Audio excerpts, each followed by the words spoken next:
Bom dia, então, irmãos. Vamos iniciar nossa escola bíblica orando ao nosso Deus. Senhor Deus amado, te agradecemos por mais esse dia, Senhor, por tu ter nos dado, pelas tuas bênçãos, Senhor, que são derramadas a nós, especialmente por quem tu és, Senhor, porque tu és o nosso Deus, o Deus Todo-Poderoso, Senhor, que se revelou a nós, Senhor, e nos salvou, nos redimiu. Nos ajude agora, Senhor, a estudarmos mais sobre quem tu és, sobre a tua palavra, Senhor, e que possamos verdadeiramente conhecer a ti, Senhor, e vivermos, Senhor, praticando os teus ensinos, Senhor, te obedecendo e recebendo a tua instrução, Senhor, de bom grado. Te oramos pedindo isso em nome de Jesus Cristo. Amém. Muito bem, então estamos estudando o breve catecismo de Westminster. E o que a gente viu na aula passada? Pergunta 3, que era o quê? 2 e 3. Né? Qual a forma, qual a regra que Deus deu para que possamos cumprir o nosso fim, né? E quais são as coisas principais que as escrituras ensinam? Então, o que é? Quer dizer, na resposta da 3 eu já falei que é a escritura, né? Então, o que a gente falou na aula passada? As sagradas escrituras são sagradas, né? Provém de Deus. Toda ela, certo? Toda ela. E o nosso dever é, como bereanos, que a gente falou, é o quê? Conferir tudo à luz das escrituras. Não importa quem esteja falando. Se é pastor, se é presbítero, se é diácono, não sei quem quer que seja, devemos sempre conferir nas escrituras. Certo? E um bom sinal, é uma coisa boa, na verdade, para quem está ensinando, que as pessoas confiram. E se a gente errar, é um bom sinal que as pessoas, é bom para a gente que as pessoas nos corrijam também. Que a pior coisa é ensinar algo errado. Então não é algo chato. Pode ser difícil falar para o professor alguma coisa assim que ele está ensinando errado, mas é algo que é nosso dever. E todo bom professor, bom mestre, sem dúvida nenhuma, vai receber isso de muito bom grado. Certo? Então esse foi por alto que a gente viu no domingo passado. As Sagradas Escrituras é o meio pelo qual Deus se revela para nós, a sua revelação especial que tem autoridade, acima de qualquer outra autoridade humana. Certo? A forma com qual Deus governa a sua igreja, através das Escrituras. Nada mais. Nem os símbolos de fé, nada escrito por concílios e homens durante séculos e séculos, que foram bons escritos, está acima das Escrituras. Então a pergunta 4, que a gente vai começar hoje, é sobre quem é Deus. Quem é Deus? O soberano. O que mais? Quem é Deus? O supremo governador de tudo, todo-poderoso. Mais alguma coisa que vocês lembram sobre quem é Deus? Se um criador, né, se um pagão, um ímpio, chega para você e se pergunta quem é Deus? É uma força misteriosa que está aí na natureza, no universo, uma força, um poder impessoal que criou todas as coisas, a mãe terra e assim vai? Não, né?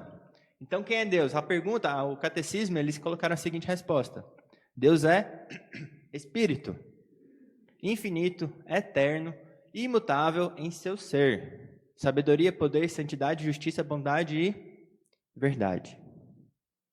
Certo? Então a ideia de hoje é que a gente passe por cada um desses atributos e discuta um pouco sobre a pessoa de Deus, o caráter de Deus, quem de fato é Deus. Então, a resposta pressupõe, primeiramente, que o quê? Que existe um Deus.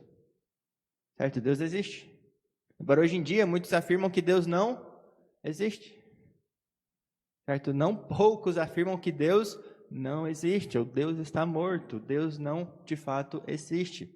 Mas a resposta pressupõe implicitamente que Deus existe. Aqui a gente não vai argumentar sobre, de fato, a existência de Deus. Tem vários e vários argumentos aí, muitos bons, como o argumento cosmológico ou ontológico, que parte a partir da existência e coloca Deus como um ser necessário. É impossível que existam coisas e não exista Deus, algo eterno, infinito, poderoso, que é pessoal, não tem nada no efeito que não seja maior na causa, onde Deus causou todas as coisas. Então Deus existe, a gente pode entender isso tanto pela natureza, mesmo sem a revelação especial de Deus, a gente discutiu isso um pouco na aula passada, como também, especialmente pela revelação especial. Então Deus existe, não há desculpas para alguém falar que Deus não existe. Explicitamente, então, a resposta afirma que Deus é um espírito e define que tipo de espírito é esse. Então ele é eterno, infinito, imutável em seu ser, sabedoria, poder, e assim vai. Certo? Então, o primeiro passo é entender que Deus existe. Porque lá em Hebreus 11:6, a gente tem uma parte muito interessante que fala que porquanto é necessário que aquele que se aproxima de Deus creia que ele existe. De outra forma, como nos aproximaremos de Deus? Sem fé nele é impossível agradar a Deus. Certo? Então devemos, sem dúvida nenhuma, crer que ele existe. Algo que parece tão óbvio para a gente, mas no mundo isso muito é batalhado. Muitas pessoas que estão vagando por aí com incertezas, nós devemos ajudá-las a entender que, de fato, Deus existe. E ele é o nosso Criador e é o soberano, e precisamos nos submeter a ele. Então, de um ponto de vista, a gente tem, sem dúvida nenhuma, que ajudar as pessoas a reconhecer esse fato. Sabe? Que está escancarado por aí, mas precisamos, sem dúvida nenhuma, ajudar e defender que Deus, de fato, existe. Então, o primeiro passo é aceitar, de fato, os primeiros versos da Bíblia. No princípio, o que havia? Deus. Deus é o quê? É eterno.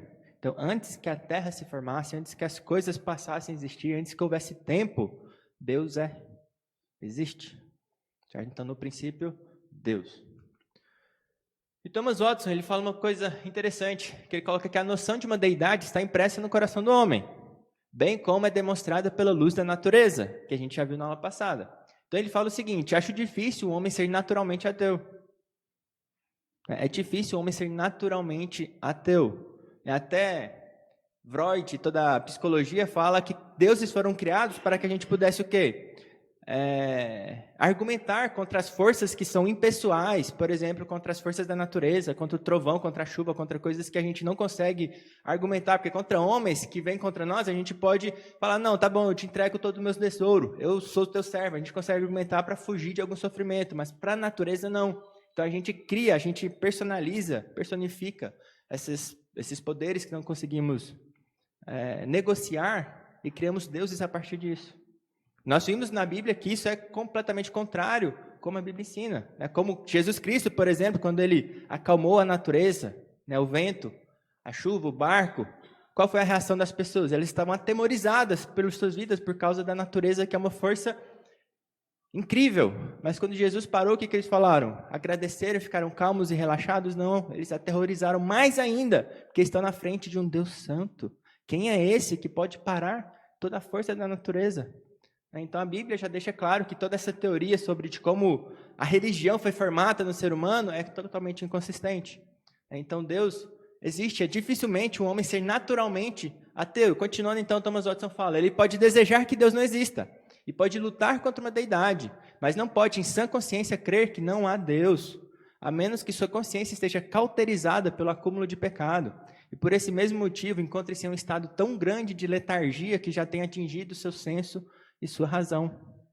Sproul uma vez foi convidado a dar uma palestra para um conjunto de ateus, um grupo de ateus, e ele começou falando que, olha, eu sei que vocês são ateus, mas eu tenho certeza que todo mundo aqui sabe que Deus existe. O problema de vocês não é intelectual, o problema de vocês é moral. Vocês desejam que Deus não existe para que não sejam punidos, para que continuem fazendo o que vocês querem sem que tenha uma regra acima. A autonomia é o Deus de vocês. O seu próprio ser é o Deus de vocês, mas vocês sabem que Deus existe. Ele começou o debate dessa forma, e depois ele disse que foi tudo ladeira abaixo. Mas isso é uma premissa que a Bíblia ensina. Todos os homens sabem que Deus existe, porque em Romanos 1 fala, a ira de Deus se manifesta, se revela dos céus, onde até os atributos invisíveis de Deus se tornam manifestos, sua divindade se tornou manifesta. Claramente nós podemos ver que existe um Deus pela natureza. Então é muito difícil que o homem seja naturalmente ateu. Eles desejam que Deus não exista, mas o desejo deles em nada muda a realidade, que Deus de fato existe. Certo? Para se aproximar dele, precisamos crer que ele existe, como está lá em Hebreus. Certo? Então esse é um ponto. Então Deus, quem é Deus? Uma vez que Deus existe, nós entendemos claramente que Deus existe, não precisamos argumentar muito aqui, nosso meio não tem ninguém que duvida disso, mas se vocês quiserem, depois a gente pode discutir também. Mas ele começa falando que Deus é Espírito. O que significa que Deus é Espírito? Ele é invisível. Então, o primeiro ponto que a gente já falou aqui também, ano passado, se não me engano, significa que ele é invisível, ele também não tem corpo. A gente fala também que Deus é simples. Simples em que sentido? oposto a ser complexo, a ser formado por várias partes, como nós somos. Nós temos mãos, ouvidos, olhos, orelhas, nariz, boca.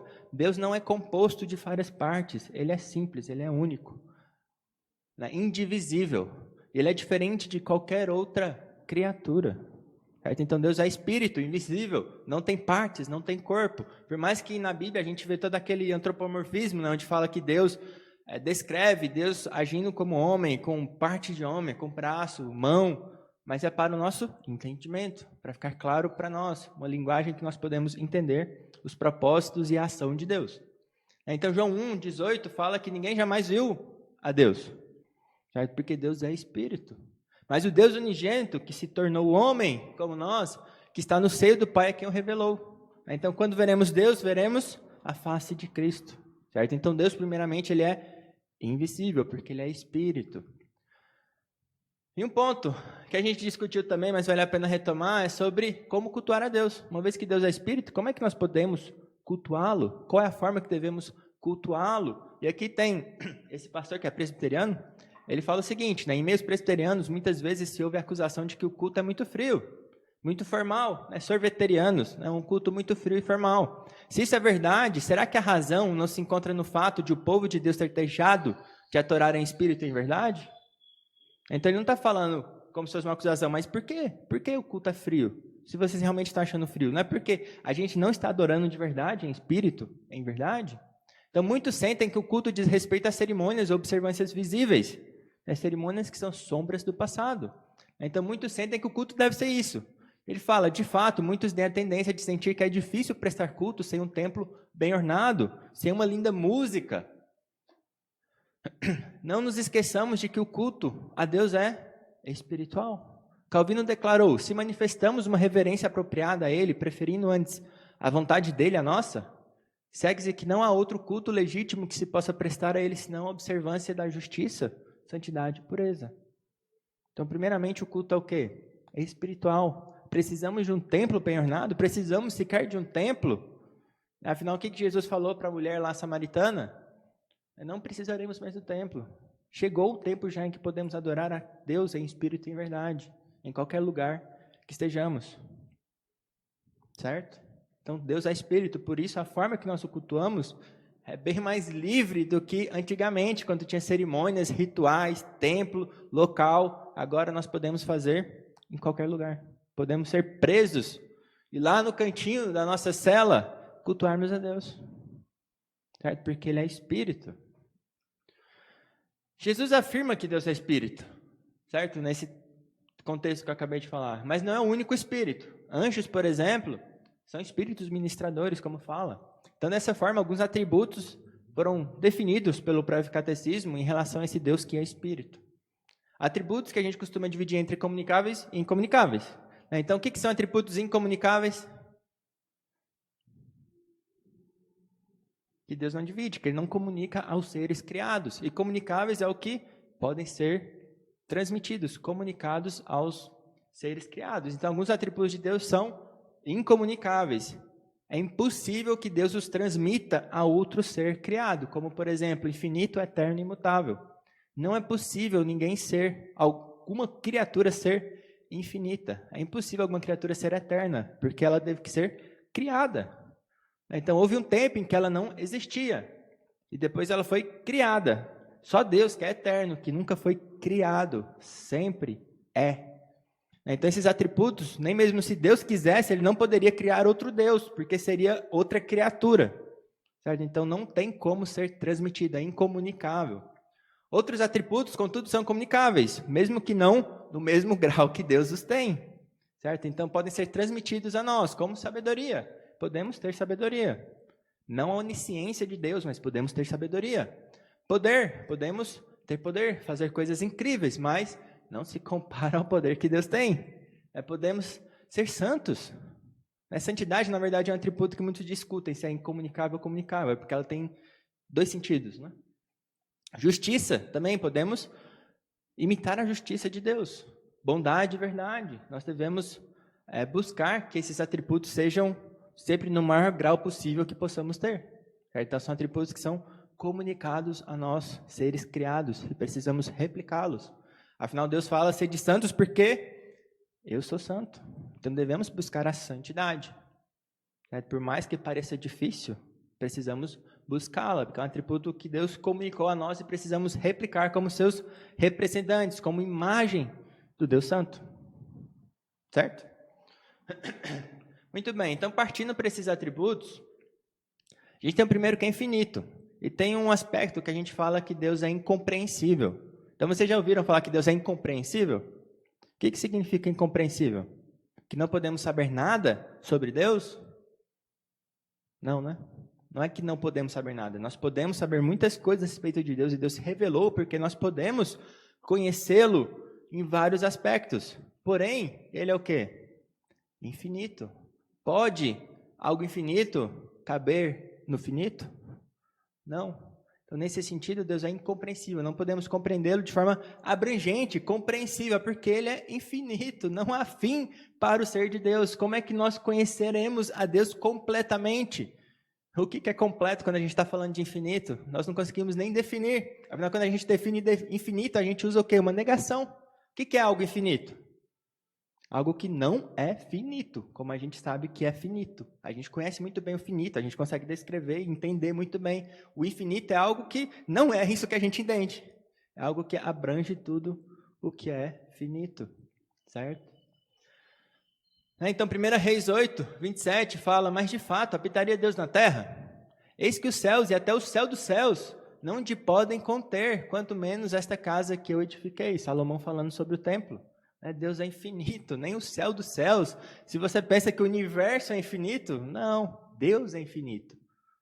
Ele é muito maior do que essas coisas que foram criadas por Ele. Certo? Então, esse primeiro aspecto de infinito significa literalmente sem limites, sem barreiras. Então, apesar de Deus ser infinito e os demais atributos, é um pouco difícil desligar os atributos de Deus. A gente pode discernir e estudar cada um separadamente, mas eles formam um todo. Como a gente falou, Deus é simples. Ele é uma coisa, né? Não é várias partes. Mas quando a gente está estudando sobre o infinito, normalmente a gente relaciona a sua onipresença. Isso significa que ele está aonde? Todos os lugares. Tudo. Deus está em todo o lugar. Não há espaço, canto em toda a criação que Deus não esteja. Porventura, não encho eu os céus e a terra? Não há lugar que possamos fugir de Deus, que não haja a presença de Deus. Se tomo as asas da alvorada, Salmo 139, se vou para o mais profundo abismo, lá estás também. Deus está em todos os lugares. Não tem como fugir desse Deus que é onipresente, que é infinito. Ele está em todos os lugares ao mesmo tempo. É algo que é difícil de compreender, porque foge à nossa realidade. Então, Deus é infinito, está em todos os lugares. E apesar de estar em todos os lugares, Ele não se mistura com a impiedade. A sua natureza não é corrompida. Mesmo que Ele esteja nos lugares mais torpes da terra, a sua natureza não será corrompida. Ele está em todos os lugares, mas permanece puro e santo. Como o sol, lá fala, não se contamina ao brilhar em lugares impuros. E Cristo não se contaminou na presença de pecadores. Então, Cristo, quando pegou no corpo morto, ele não se tornou impuro. Pelo contrário, ele ressuscitou aquela pessoa, porque não tem como ser corrompido. A gente vai ver mais para frente sobre a imutabilidade também. Não tem como o nosso Deus se corromper. Então, quando a gente fala, por exemplo, que ele está no coração do pecador, ele está no coração do pecador no sentido de sondagem. Ele está sondando lá também. Quando a gente fala que Deus, a sua presença está no inferno, porque está todas as coisas criadas, Deus está... Ele está lá aplicando a sua ira, a sua justiça. Então, Deus está em todos os lugares.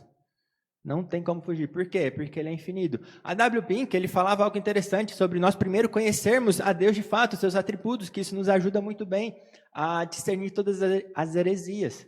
Então, a gente consegue facilmente, tendo o conhecimento de Deus bem claro na nossa mente, discernir todas as heresias, porque a gente sabe... Como assim? Deus não está lá, Deus não está aqui, Deus faz isso, não faz aquilo. Isso não condiz com o seu atributo, com a sua natureza. Dessa forma, a gente consegue entender melhor as doutrinas que estão por aí quando a gente estuda teologia própria, o ser de Deus. Certo? Então, passando para o eterno, saindo do infinito e passando para o eterno, a gente tem em Salmo 92 que antes que os montes nascessem e se formassem, a terra e o mundo, de eternidade a eternidade, tu és Deus. Então Deus é o Salmo de Moisés, né? Diferente de nós, seres humanos, que somos como um sopro, né? Como neblina que Moisés fala, Deus, porém, é de eternidade a eternidade. Ele é Deus. A gente pode pensar em 3 tipos, ou até 4, de existência, né? Onde um tem um começo e tem um fim. Alguns afirmam, por exemplo, que animais cairiam nessa categoria, tem um começo e tem fim. Outro é que tem um começo e não tem um fim. Seres humanos, anjos, nós fomos criados. Temos um começo. Nascemos e passamos a existir. Porém, nossa alma é eterna em um certo sentido menor. Ela não terá fim. Certo? Não terá fim, não tem um aniquilacionismo. A nossa alma não terá fim. Apesar de termos um começo, não teremos fim. Receberemos um corpo por toda a eternidade. Um outro ponto seria, não tem um começo e não tem um fim. Somente Deus. Somente Deus pode cair nessa categoria, onde não tem começo e não tem um fim. Ele é o Rei eterno, como fala lá em Paulo, fala em Timóteo. Ou então que não tem um começo, mas tem um fim, que é difícil pensar em algo que não tem um começo, que tem essa capacidade de não ter o começo e ter um fim. Porque se não tem um começo, quer dizer que ele tem a vida em si mesmo. Somente Deus tem a vida em si mesmo, é impossível ele perder essa vida. Nós não temos vida em nós mesmos, nós dependemos de Deus. Então, quando fala de eternidade, essa eternidade que não tem começo e não tem fim, pertence somente a Deus, é um atributo incomunicável. Esses primeiros, né, que o breve catecismo coloca são incomunicáveis. Depois a gente vai ver os comunicáveis. Então, o nome de Deus reflete essa eternidade. Qual que é o nome de Deus? Eu sou. Yahvé. Fala, eu sou. Quando Moisés perguntou, quem direi que me manda? Diga que eu sou, te enviei. Eu sou o que sou. Diga que o eu sou, te enviei. Isso reflete o quê? A sua eternidade. Desde o princípio, ele não muda, ele não deixa de ser, ele não se torna, ele é. Não tem como descrever Deus de outra forma, ele simplesmente é, o eu sou. Fala também sobre a sua imutabilidade. Então aqui deixa claro, o nome de Deus deixa claro quem ele é. Não há outro dessa forma, não há outro que é desde o princípio, certo? Que existe desde o princípio. Então fala, eu sou o alfa e o ômega, diz o Senhor Deus, aquele que é, que era e que há de vir, o Todo-Poderoso. Não há outro eterno como Deus, somente Deus. Certo? Então, de novo, um atributo incomunicável. Então, Deus criou o tempo. Então, a gente para pensar, Deus criou o tempo. A nossa limitação em relação ao tempo não existe para Deus. Nós temos uma certa limitação, nós não conseguimos fugir do presente. O futuro não dá para chegar lá antes de que ele se torne presente. O passado já foi, já era. Coisas do passado. Essa limitação não pertence a Deus. É algo que não conseguimos, de fato, compreender tranquilamente. Mas Deus não tem limitação em relação ao tempo, como nós temos. Não tem limitação em relação ao espaço, como nós temos. Deus não tem esses tipos de limitação. Deus está acima de qualquer distinção de tempo. Alguns até dizem que para Deus tudo é presente. É porque o tempo foi criado também por Deus. Então, Deus não tem a limitação que nós sentimos. Por mais que Ele entenda muito bem, saiba o tempo exato em que nós estamos presenciando, experimentando, Deus não tem nenhum tipo de limitação. Tem um texto muito famoso, que todos sabem de cor, que fala que para o Senhor um dia é como 1000 anos. E 1000 anos como um dia. Certo? Então, o tempo para Deus também não é nada. Certo? Não há nenhum tipo de limitação ao Deus. Deus que habita a eternidade. Nenhum outro habita a eternidade como nosso Deus, como está lá em Isaías. Deus é o único, então, que possui vida em si mesmo, verdadeiramente eterno. Todas as criaturas emprestam vida de Deus, que é fonte de toda a vida. Vamos abrir lá em Jó, livro de Jó, capítulo 34.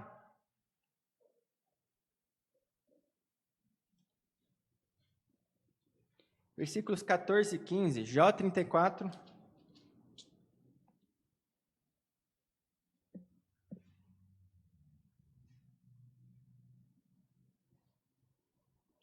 Quem achou pode ler, por favor. Jó 34, 14 e 15. Se Deus pensasse apenas em si mesmo e para si recolhesse o seu espírito e o seu sopro, toda a carne juntamente expiraria, e o homem voltaria para o pó. Então, se Deus recolhe o seu espírito, não sustenta a criação que ele criou, então Deus está sustentando toda a sua criação. Se ele não sustenta, se ele não mantém o seu espírito, todas as coisas viram pó. Na verdade, deixam completamente de existir, porque Deus é o único que tem a vida em si mesmo. Todos nós dependemos que Deus nos sustente. Não é o pão, não é a água que nos sustenta, mas é o próprio Deus. Sem ele, sem o espírito dele, não existiria nada. Não existiria nada, inanimado ou animado, não existiria nada neste universo. Então Deus é o único que possui imortalidade, de fato. É o único que tem a vida em si mesmo, o único que é eterno. Não há outro como o nosso Deus.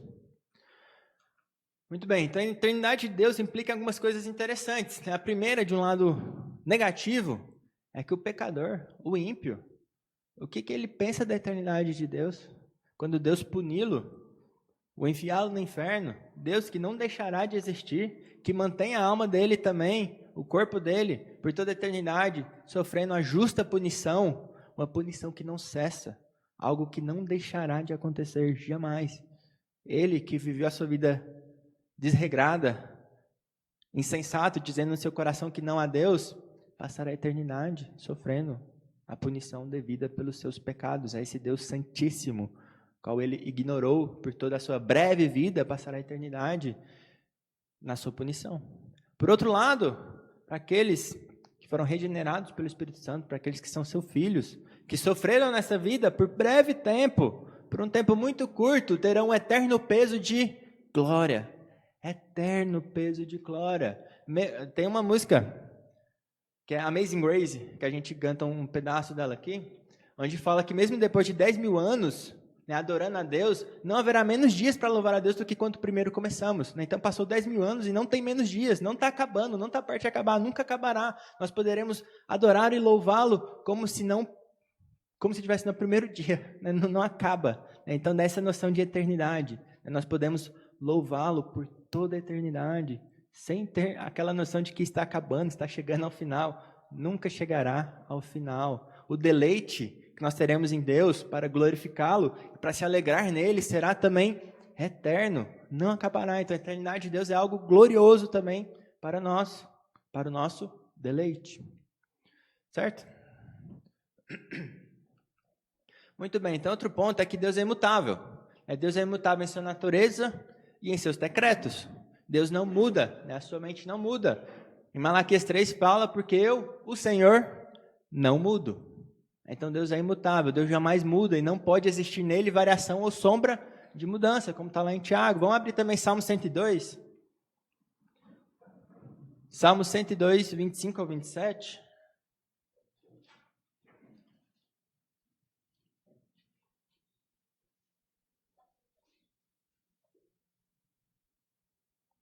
Eu vou ler aqui, está escrito assim, Salmo 102, 25 ao 27. Em tempos remotos, lançaste os fundamentos da terra, e os céus são obra das tuas mãos. Eles perecerão, mas tu permaneces. Todos eles envelhecerão como uma veste, como roupa os mudarás e serão mudados.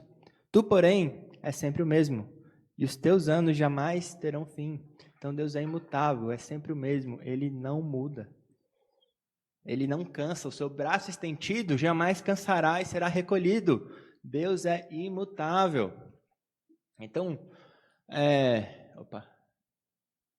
ele não muda em nenhum aspecto, né? Nem em pensamento, né, sobre seus decretos, como em sua natureza. Aí uma pergunta que costuma vir a partir disso é, quando Cristo se tornou homem, ele não mudou? Deixou de ser imutável? Ou não? Pergunta. Então, o que aconteceu quando Cristo se tornou homem? A sua natureza divina mudou? De forma nenhuma. Ele tomou a natureza humana.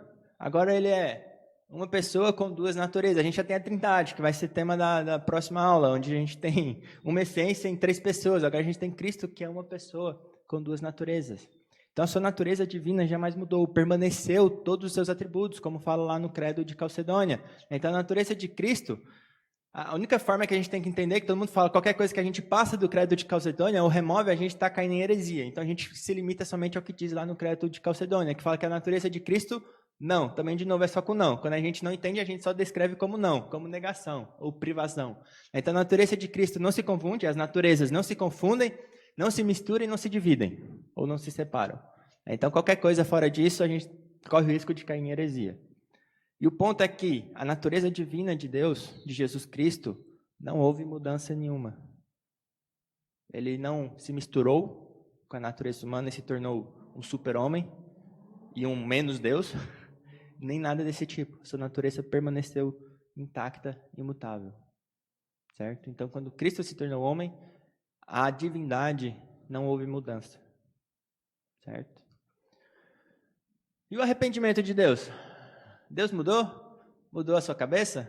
Como é que a gente fala sobre o arrependimento de Deus? Deixou de ser imutável. E agora? O que é necessário para que a gente mude nosso pensamento? Já pararam para pensar nisso? Sobre algum decreto, por exemplo. Sobre alguma coisa que a gente ordenou.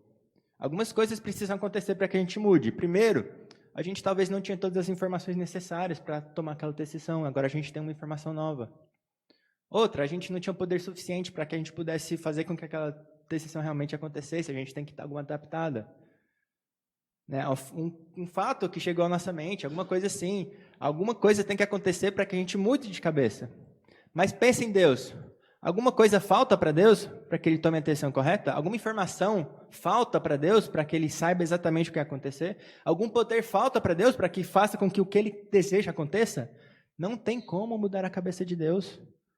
Ele era ruim por acaso e depois Ele mudou o pensamento para que Ele pudesse fazer alguma coisa boa para aquela pessoa, para que o decreto dele fosse algo bom? Deus não muda. E os seus decretos também não. É impossível mudar a mente de Deus. Como nós mudaremos a mente de Deus? Como nós convenceremos a Deus? Que conselho nós temos que nós faremos Deus enxergar que Ele estava fazendo errado? Não é possível mudar a cabeça de Deus. Certo? Ele é imutável. Então, quando fala arrependimento, a gente fala como um auxílio para nós, onde Deus mudou a sua sentença a partir de uma mudança do homem. Por exemplo, Deus não se arrepende, nem muda. Números 23, 19 fala que Deus não é homem para mentir, nem filho do homem para se arrepender, ou o contrário.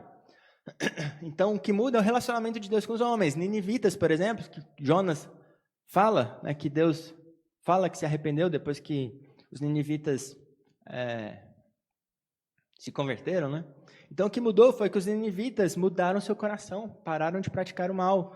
Os decretos de Deus de que o ímpio, a alma que pecar morrerá, mas aquele que é justo, Ezequiel 16 ou 18, aquele que é justo, aquele que era mau e se converter e se andar na justiça, esse viverá. Então a cabeça de Deus não mudou. Então quando Deus fala que se arrependeu do mal que ia ser feito aos nínives, quer dizer que eles mudaram, não Deus. A cabeça de Deus não muda. Deus não mudou os seus decretos nem a sua vontade. Deus jamais muda. Certo? Não pensemos que podemos convencer a Deus. Muito pelo contrário, devemos nos conformar aos planos de Deus, que são muito melhores que os nossos. Isso tem muitas implicações na nossa vida de oração, não tem? Quantas vezes não oramos pensando que podemos mudar a cabeça de Deus? Mas qual será o propósito da oração? Por que nós oramos? Pergunta. Nos oramos para quê? Para que Deus mude o nosso coração, principalmente. É um meio de graça. Não falamos que é um meio de graça? O que significa ser um meio de graça? O que significa o culto ser um meio de graça? O que significa a comunhão dos santos ser um meio de graça? O que significa a leitura da palavra e a oração ser um meio de graça?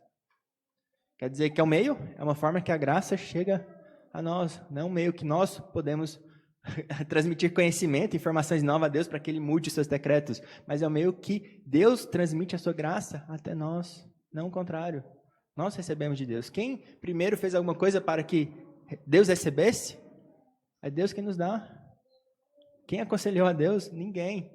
Então nós precisamos nos humilhar diante de Deus e não o contrário, achar que Deus está fazendo coisas erradas. E esse chega a um dos mistérios, dos decretos de Deus que são imutáveis. É que Ele não faz violência aos meios. Deus decretou que por meio da oração nós conseguiríamos coisas. Pedir e dar-se-vos-ás. Deus decretou através de meios. Sem fazer violência, como nossa confissão fala, às causas secundárias, aos meios, nem à vontade das criaturas. Deus decretou através dos meios, através da oração, através da leitura da palavra. Deus usa os meios. E é um desses mistérios que nós realmente só glorificamos a Deus, porque não tem como realmente entender a grandeza de Deus em relação a isso, né? Então Deus decretou no uso dos meios, por isso nós desenvolvemos a nossa salvação, por isso nós oramos, clamamos a Deus, buscamos a Deus, lemos a palavra de Deus para que Ele nos mude, certo? É através dos meios que Ele decreta as coisas. Como Thomas Watson, homem nenhum raciocínio assim, Deus decretou quanto tempo eu vou viver, então não usarei nenhum meio para preservar a minha vida, não comerei nem beberei. Ninguém fala assim. Deus decretou todos os seus decretos através dos meios, através de nós, certo? Por isso nós oramos, certo? Tudo bem até aí? Então ele não faz violência, não somos marionetes na mão de Deus, não somos, os meios e a nossa vontade não é ignorada. Imutável também, uma vez que Deus não mente, sua imutabilidade é o quê? É um conforto para nós. Por quê? Porventura, tendo ele prometido, não fará? Ou tendo falado, não cumprirá? O que Deus prometeu? Pouca coisa, né? Quase nada. Só uma salvação, uma vida eterna com ele. Então, mesmo que a terra mude, sejamos assolados por fome ou perseguição, confiamos na imutabilidade de Deus. Esse é um dos pés da nossa confiança, né? Deus é imutável, mas também existem outras necessidades de atributos para que a promessa se cumpra, né? Então Deus tem que ser poderoso para poder cumprir o que Ele falou, senão não seria cumprido, né? Então Deus é todo poderoso e também é imutável, Ele não vai mudar a sua mente. Então, como fala lá em Abacuque, né? Todavia eu me alegro no Senhor, exulto no Deus da minha salvação. Qual foi o contexto que Ele falou isso? Ainda que a figueira não floresça, que a vide não dê seu fruto, eu confio no Deus da minha salvação, porque Ele prometeu não alegria sem fim nessa terra, nesse breve tempo, mas Ele prometeu salvação verdadeira e eterna. Então nós confiamos na sua imutabilidade. É um consolo saber que Deus é imutável, que Ele não pode mentir. Certo? Muito bem, outro aspecto, outro atributo é de sabedoria. Onde agora a gente parte para os comunicáveis, atributos que Deus transmite às criaturas. Então a sabedoria de Deus, diferente da nossa, né? O nosso grau é um pouco menor que a dele, um pouco, né? Muito menor que a dele. A sabedoria de Deus é o quê? Perfeita. Não poderia ser diferente disso. Portanto, sede vós perfeitos, como perfeito é o vosso Pai Celeste. Deus é perfeito e a sabedoria dele é perfeita. Em termos de onisciência, não falta nada de informação para Deus, muito menos entendimento, inteligência e sabedoria. Homens sábios, que nós colocamos e reputamos como sábios, muitas vezes podem ser imprudentes, ignorantes a vários aspectos, fracos em vários aspectos. Deus, porém, é sábio em tudo. Não há nada que Deus não seja perfeito, bom e sábio. Saiba sobre aquilo. Porque todas as coisas foram criadas por Ele, né? Então imagina, aquele que criou não entende muito bem sobre tudo. Então a sabedoria de Deus se manifesta nas suas obras. Vamos abrir lá Salmo 104. A gente já está em Salmo ali. Salmo 104 é louvor ao Deus Criador. Não dá para ler tudo aqui, mas ele fala sobre muitas coisas, né? Começa, bendice a minha alma, Senhor Deus, como Tu és magnificente, sobrevestido de glória e majestade. Começa a descrever todas as coisas que Ele criou. Né? Lançastes o fundamento da terra, versículo 5, para que ela não vacile em tempo nenhum. Tomaste o abismo por vestuário e a cobriste, as águas ficaram acima das montanhas, a Tua repreensão fugiram, a voz do Teu trovão bateram retirada. Fala sobre a criação, sobre o dilúvio aí, sobre como as coisas foram criadas, faz crescer a relva dos animais, fez a lua para marcar o tempo, o sol conhece a hora do seu ocaso, todas as coisas criadas. Como Deus é magnífico, magnificente, que sabedoria é essa em criar as coisas como foram feitas? Até que no 24 ele fala que variedade, Senhor, nas tuas obras, todas com sabedoria as fizestes. Cheia está a terra das tuas riquezas. Como é sábio esse Deus que criou essas coisas? Quão melhor é aquele que criou essas coisas? Quão maior é aquele que criou essas coisas que são magníficas? Quão mais magnífico é aquele que criou tanta coisa magnífica nessa terra? A sabedoria de Deus também se manifesta na obra da redenção, né? Na obra da redenção, que é por meio da fé, não por obras, para que a gente realmente nos humilhe, nos conduza a glorificar a Cristo e não os homens. Porque não foi por obras que somos salvos, mas pela fé em Cristo somente. certo? A obra da redenção é algo também maravilhoso, de forma que Deus agora não é somente o justo, como é o justificador, certo? Ele não corrompeu em nada a sua natureza, provendo esse meio, entregando seu filho para que ele permanecesse justo e também nos justificasse. Que sabedoria é essa em prover esse meio de salvação tão magnífico por meio do seu filho? Ao ponto que Paulo, no final aí dessa parte de Romanos, fala, ó profundidade da riqueza da sabedoria do nosso Deus, que fez isso tudo para a nossa salvação, dessa forma. Que magnífico. E as pessoas reclamam que há só um caminho. Mas que caminho é esse? Deus não precisava dar caminho nenhum para a salvação, mas proveu um caminho tão magnífico como esse, onde é necessário apenas a fé. Não é por obras, depende somente de Deus, não de mim. Que maravilhoso é isso, onde eu não posso perder a minha salvação, que ela está segura nas mãos desse Deus Todo-Poderoso. Como reclamar desse meio de salvação? Muito bem, a sabedoria de Deus também se manifesta na sua providência, na obra da sua providência, onde Deus toma o mal, torna o mal em bem, e faz, naquela promessa muito conhecida de Romanos 8, 28, faz com que todas as coisas cooperem para o quê? Para o bem. Como é que ele faz com que todas as coisas cooperem para o bem? É por meio da sua providência. Já pararam para pensar na maravilha que é a providência de Deus? Que é a forma com que ele governa esse mundo, de que forma que todos os seus decretos venham a acontecer sem que haja violência à vontade da criatura, nem aos meios, às causas contingentes que poderiam ser, poderiam não ser, como por exemplo, ele usa coisas insignificantes para fazer os seus decretos, como uma capa talar lá para José, a veste talar lá de José. Por causa de uma veste, o que aconteceu? Seus irmãos quiseram matá-lo. A vontade dele estava sendo feita. A vontade dos irmãos que era o quê? Queremos matar nosso irmão. Mas não, vamos só vender. Vendeu para um grupo de escravos, de comerciantes, que levaram ele para o Egito. Então Potifar comprou ele.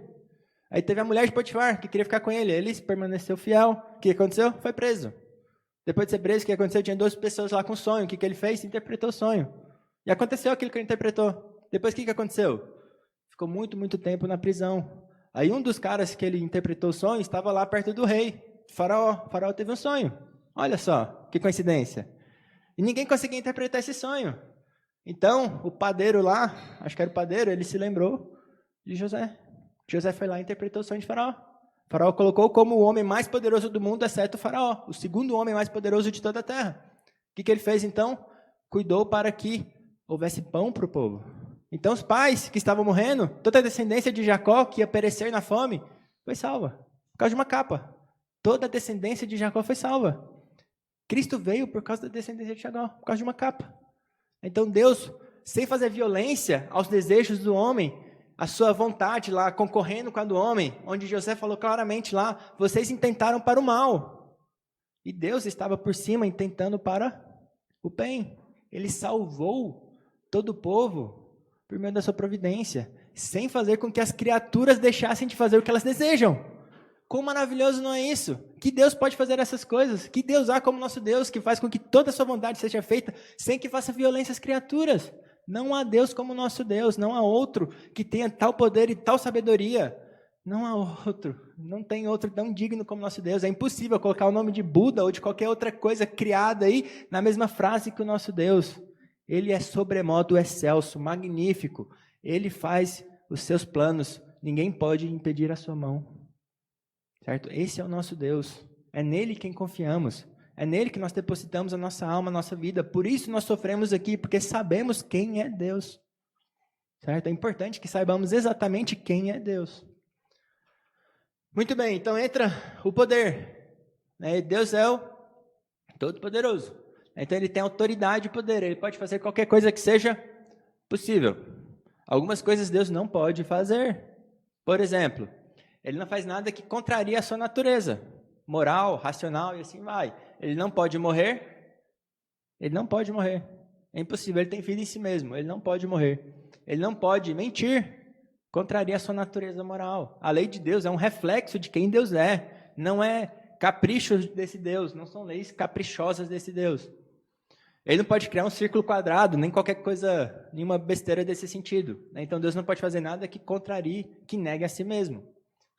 Mas tudo que é possível, ele tem o poder para fazer. Então ele é o Todo-Poderoso, que o sentido da palavra, quando aparece lá, é o Shaddai, é que ele tem uma força que prevalece sobre qualquer outra.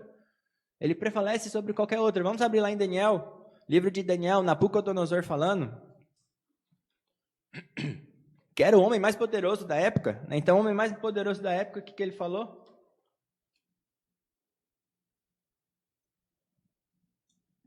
Daniel capítulo 4, versículo 35. Quem achou pode ler, por favor? Todos os moradores da terra são por ele reputados em nada. E segundo a sua vontade, ele opera com o exército do céu e os moradores da terra. Não há quem possa deter a mão, nem lhe dizer, que fazes? Então, o homem mais poderoso do mundo, depois que ele se tornou como um animal, comeu relva do campo, fez a chuva cair sobre ele 7 tempos, depois que ele recobrou a sua consciência, o que ele entendeu? Ninguém é nada perante Deus. Deus usa tudo, todo o exército do céu e da terra. Ninguém pode deter a mão de Deus. Não importa quem seja. Criatura nenhuma pode se levantar contra o Criador e falar que fazes. Porque não temos poder algum a não ser o poder que Deus confere às criaturas. Que é o segundo ponto. Toda autoridade procede de quem? De Deus. Ele é a autoridade absoluta e não a autoridade fora de Deus, em rebeldia a Deus, como a gente tem lá um texto muito comum, famoso, Romanos 13, fala o quê? Porque não há autoridade que não proceda de Deus. E essas autoridades que existem foram por ele instituídas. Qual era a autoridade na época de Paulo? Que ele estava falando aqui para honrar essa autoridade? Eram imperadores terríveis, que perseguiam os cristãos com muita maldade. E a gente reclama muitas vezes do governo que nós temos hoje em dia. E não prestamos honra ao governo que está aí hoje em dia. Não importa quem seja o nosso presidente, precisamos honrar a autoridade que foi colocada sobre nós. Porque é isso que Deus manda.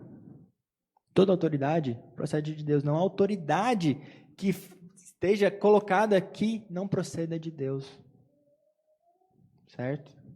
Isso é importante a gente lembrar que todas as outras coisas, os atributos que você já citou aí, mas me veio à mente agora essa questão do poder de Deus, lembrarmos disso sempre quando vamos evangelizar ou quando vamos orar por alguém, pela conversão de alguém muito duro, bem duro de coração, que, enfim, que não se dobra diante de Deus e que tem a sua mente para discutir com Deus e não aceita Deus, enfim. Então, lembrarmos disso, né? Que Deus é todo poderoso. Então, que Ele é superior e poderoso e pode quebrar o coração, a mente, pode fazer com que o ateu, né, se dobre, reconheça a soberania, a graça, a salvação em Cristo Jesus. Então, por vezes, a gente fala do Evangelho para algumas pessoas e fala, e ora, e não vê as coisas acontecerem, e aí a gente, puxa vida, não tem mais o que fazer, né? Vai ser assim mesmo e tal, enfim. Então, olhando para o poder de Deus, é que Ele pode fazer. A livre oferta do Evangelho que falam, como às vezes alguns acham que isso vai contra o L lá da tulipa lá, né, da expiação limitada. Mas é livre oferta do Evangelho por quê? A gente fala que se você se converter, Deus vai te salvar, por quê? Nós sabemos que Deus é poderoso para te converter e para te salvar. Não importa quem você seja, não importa qual o seu pecado. Deus é poderoso para fazer a sua obra de salvação. Certo? Deus tem o poder para converter qualquer um. A gente fala depois sobre graça irresistível também, né? Não que a gente não resista a Deus em muitos aspectos, mas se Deus nos regenera, não há quem não corra para Deus. Aí Deus pode regenerar, abrir os olhos de qualquer um. Não importa se seu tio, se sua prima, se seja o mais perverso e duro possível. Deus pode salvar. Deus tem poder para salvar. Muito bem, mais alguma coisa? Então, seu poder se manifesta também na criação. Salmos 33. Vamos abrir lá?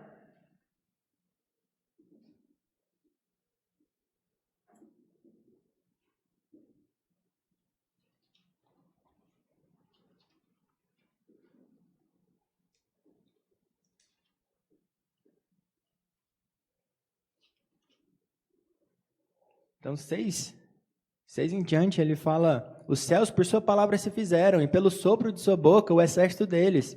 Ele ajunta em montão as águas do mar, e em reservatório encerra as grandes vagas. Tema o Senhor toda a terra, temam-no todos os habitantes do mundo, pois ele falou e tudo se fez, ele ordenou e tudo passou a existir, e assim vai. Aqui fala sobre o poder de Deus, que tem esse poder tão incrível de criar essas coisas. E como que ele criou essas coisas? Falando. A sua palavra, só isso. Haja luz. Puf, houve luz. Ele ainda criou em 6 dias lá, muito mais para nossa ensino e edificação, mas ele pode criar tudo instantaneamente, simplesmente pela sua palavra. Pela sua palavra todos se dobrarão. O poder dele é imenso. Não tem como resistir a ele.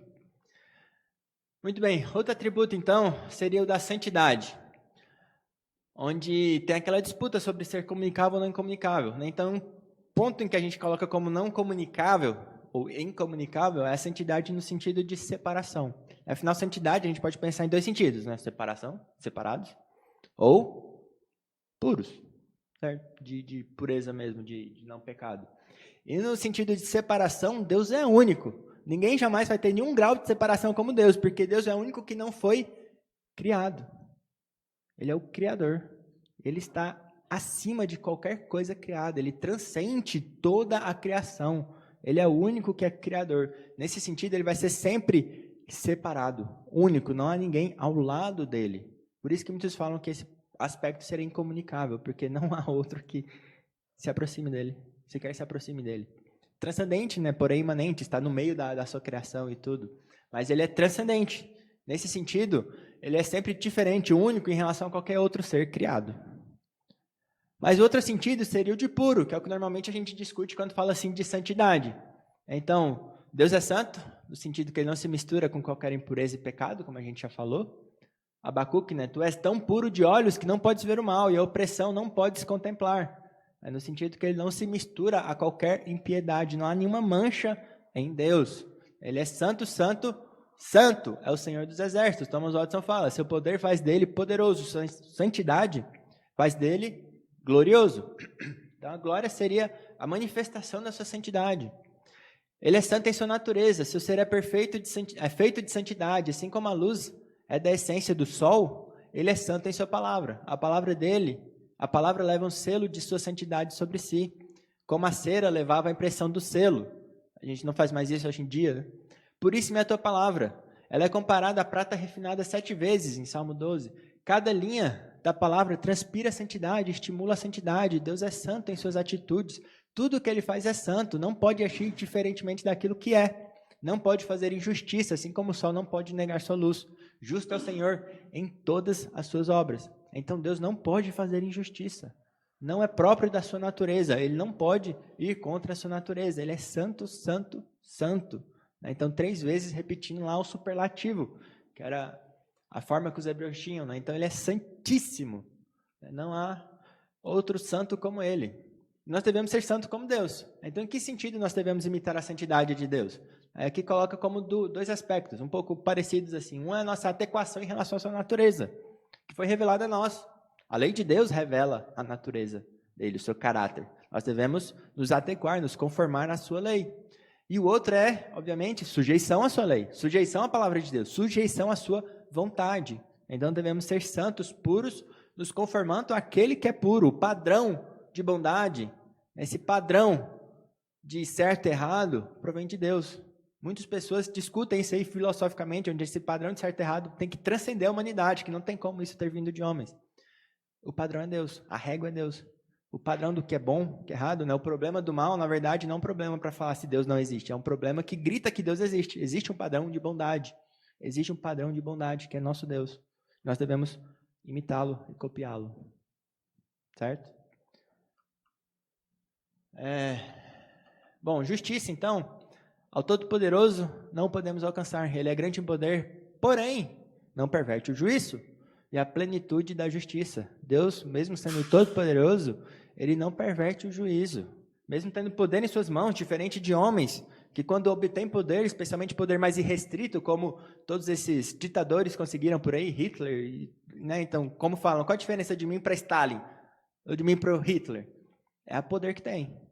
Porque a maldade seria a mesma. Quanto mais irrestrito o poder, mais maldade eu vou conseguir fazer sem que alguém me puna e me restrinja. Deus, mesmo sendo todo-poderoso, ele não se corrompe. A gente não fala que poder absoluto corrompe? Não. Deus tem um poder absoluto e ele não se corrompe. Então, justiça e direito são o fundamento do seu trono. Graça e verdade te precedem. Então, justiça é dar a cada um o quê? O que merece. Se disseres, não soubemos, não perceberá aquele que pesa os corações, que tem todo o conhecimento para julgar perfeitamente? Não saberá aquele que atenta para a tua alma, e não pagará ele aos homens segundo as suas obras? Prestaremos contas de tudo que falamos, pensamos. Então Deus pode aplicar, contudo, graça e misericórdia. Então graça e misericórdia não seria justiça, seria graça e misericórdia, mas também não é injustiça. Deus jamais pode fazer injustiça. Então Deus salva e pune, por exemplo, menos do que merecemos, como está lá em Esdras. Muitas vezes ele mostra graça. Quando Adão pecou, não morreu lá instantaneamente. Deus mostrou graça e já falou sobre a semente da mulher que viria. Então, cetro de equidade é o cetro do teu reino. Amas a justiça e odeias a iniquidade. Então, por mais que Deus confira graça e misericórdia a alguns, ele jamais dará injustiça e iniquidade a outros. Jamais. Isso não condiz com a sua natureza. E ele não pode ir contra a sua natureza. Certo? Bondade. Então, tu és bom e faz o bem. Ensina-me os teus decretos. Então, a bondade de Deus pode incluir sua graça e sua misericórdia, embora é um termo mais genérico, que se aplica a muitas coisas, até a qualquer criatura. Então, a terra está cheia da bondade do Senhor. Então, a bondade de Deus, por exemplo, se aplica até aos animais, que Deus cuida. Ali, na verdade, é no caso de Nínive, falando sobre a bondade de Deus para com os ninivitas e também para com os muitos animais que haviam ali. A bondade de Deus vai até aos animais, a toda a criação dele. Então, sua majestade e poder está adornada de bondade e misericórdia. Apocalipse 4:3 fala sobre o trono de Deus. Ao redor do trono tem um arco-íris. E qual que é o símbolo do arco-íris? O que o arco-íris simboliza? Nos nossos dias, nada de bom. Mas qual que era a ideia original do arco-íris? A gente teve... Quando que o arco-íris surgiu? Com Noé. Então, ele simbolizava o quê? A misericórdia de Deus, que não mais inundaria e mataria toda a carne. Então, o arco-íris, o cetro, o trono de poder, de justiça, está adornado de misericórdia. É por isso que ele é tão misericordioso e bondoso, ao ponto que nós achamos que esse é o padrão de Deus. Porque todo mundo está vivo aí até hoje. Porque as misericórdias do Senhor duram para sempre. É a única razão de não sermos consumidos. Muito bem. Então, não há alegria nem prazer em Deus ao afligir o homem. A gente já discutiu isso, sobre como Deus é bom, sobre a graça comum e tudo mais. Como está lá em Lamentações, depois das suas misericórdias, é a única razão de não sermos consumidos. Fala que porque não aflige nem entristece de bom grado os filhos dos homens. Então Deus não se agrada, não tem prazer na morte do ímpio. Deus não tem prazer em fazer coisas que são ruins para as criaturas. Ele faz pela sua justiça, mas ele não se agrada nisso. Ele não é malevolente, ele é benevolente. A sua natureza é de bondade para com toda a criatura. Por isso nós devemos também amar os nossos inimigos, por causa do nosso Pai Celeste. Então, até o dia final, o padrão de Deus é demonstrar misericórdia. É graça comum lá, sobre todos, justos e injustos. Mas chegará o dia, obviamente, que encerrará. As misericórdias para os eleitos permanecerão eternamente, porque fomos salvos pela graça e pela misericórdia de Deus. Mas para aqueles que não foram, receberão a sua justiça.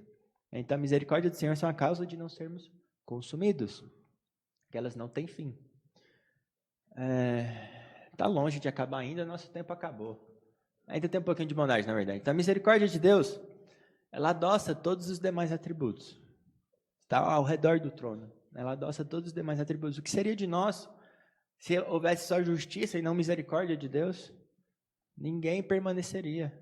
Se Deus imputasse a nós os nossos pecados, ninguém permaneceria. Então, até os ímpios recebem dessa bondade. O Senhor é bom para todos. E as suas ternas misericórdias permeiam todas as suas obras. Então, as suas misericórdias não são obrigatórias. A graça não é devida a ninguém. Êxodo, vamos acabar com esse texto? Acho que acabou. Não acabou a bondade ainda. Vamos ler esse texto ainda. Vale a pena ler esse texto. Êxodo 33:19. Esse texto se repete em Romanos, capítulo 9 também.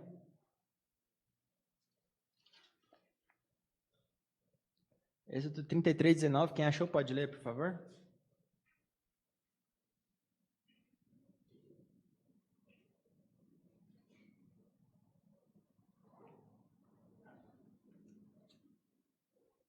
Êxodo 33:19. Respondeu: farei passar toda a minha vontade diante de ti, e te proclamarei o nome do Senhor. Terei misericórdia de quem eu tiver misericórdia, e me compadecerei de quem eu me compadecerei. Então, Paulo usa esse texto depois, terei misericórdia de quem me aprover, no contexto de eleição. Então, Deus concede a sua misericórdia a quem Ele quer, pelo beneplácito da sua vontade, não de forma arbitrária e por capricho, mas pelo prazer de coisas que são agradáveis, pela sua eleição, Ele confere misericórdia a quem Ele quer. Então, graça e misericórdia não é devida, senão não seria graça, seria justiça. Então, graça não é devida a ninguém, Ele confere a quem Ele quer. E por fim, aqui em bondade, a maior bondade que podemos ter é o quê? Deus conosco. Aqui que Levítico fala lá ao povo da aliança: andarei, se manterá a aliança, andarei entre vós e serei o vosso Deus, e vós sereis o meu povo. E o que o apóstolo João fala lá, ao encerrar, ao finalzinho lá do livro de Apocalipse? Deus falando, eis o tabernáculo de Deus com os homens, Deus habitará com eles, eles serão povos de Deus, e Deus mesmo estará com eles. Então, esse é o maior símbolo de bondade e de misericórdia de Deus para conosco, a presença dele. Não há nada melhor do que a sua presença. Não há nada mais misericordioso do que ter Deus conosco. Hoje, nós já temos isso. O Espírito Santo de Deus está conosco hoje, todos os dias da nossa vida. Essa é uma bondade tremenda do nosso Deus. Certo? Então, depois a gente vai para o verdade, que é o último, e as demais perguntas. Tá aí, tudo bem? Alguma questão? Alguma contribuição? Algum questionamento? Certo. Então, André, pode orar para a gente, por favor, para encerrar?